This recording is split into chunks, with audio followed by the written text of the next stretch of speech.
Well, I mean, it's interesting. I mean, I think the second of these recent books on Montaigne, I'm trying to remember the name of the guy who wrote it, Saul Frampton. Saul Frampton's book takes as its title that famous tag from Montaigne, how do I know when I'm playing with my cat that my cat isn't playing with me? A very subversive statement, and it's interesting how ingrained our attitudes, you know, or how successful you might argue Descartes was in reducing animals to the level of automata. You know, I said this to my 9-year-old son the other day, the Montaignean tag, and he said, he didn't miss a beat, and he said, I said, how do I know when I'm playing, we don't have a cat, we have a dog, with the dog, that the dog isn't playing with me? And he said, because it's a dog, stupid.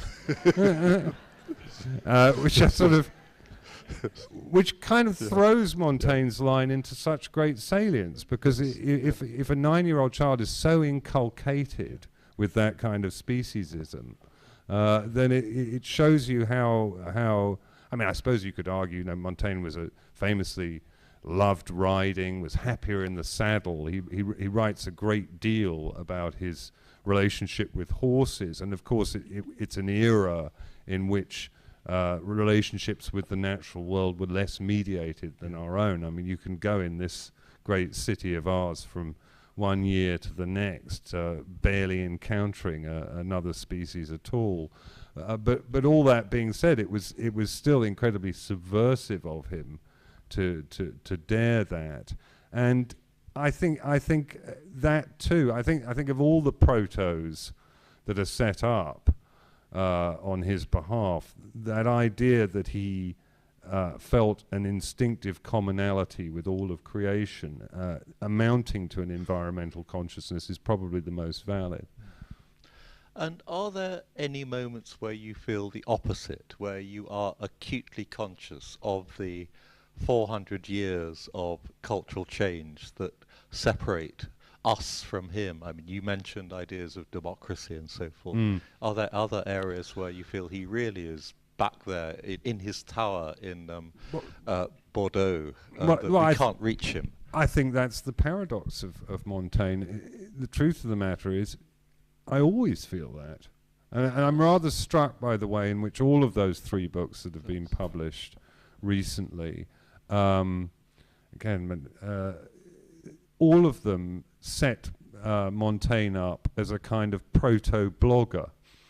You know, they use that image of the way in which the internet has kind of allowed everybody to publish their kind of intimate thoughts in that way to the world, as a kind of paradigm and a way for us to sort of understand what the Montaignean project is.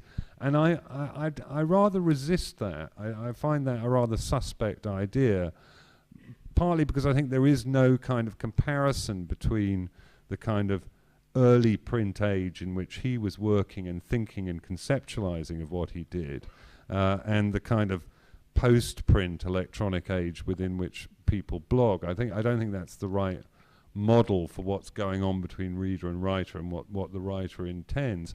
But more than that, and far more importantly, when you read Montaigne, you know you're with a late, Renaissance mind immediately, because of the way in which he thinks about what it is to know things.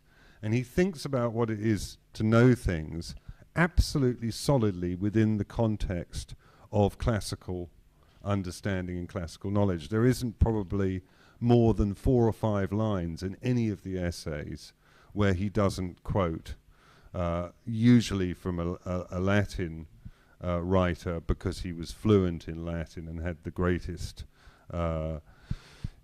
commerce with those authors, or from a Greek writer usually translated into Latin. And that is so unlike the way in which we tend to think and write now. We don't think in a way, we don't require things to be substantiated by a kind of valency in that way. But don't you think there's a kind of constant dialectic here?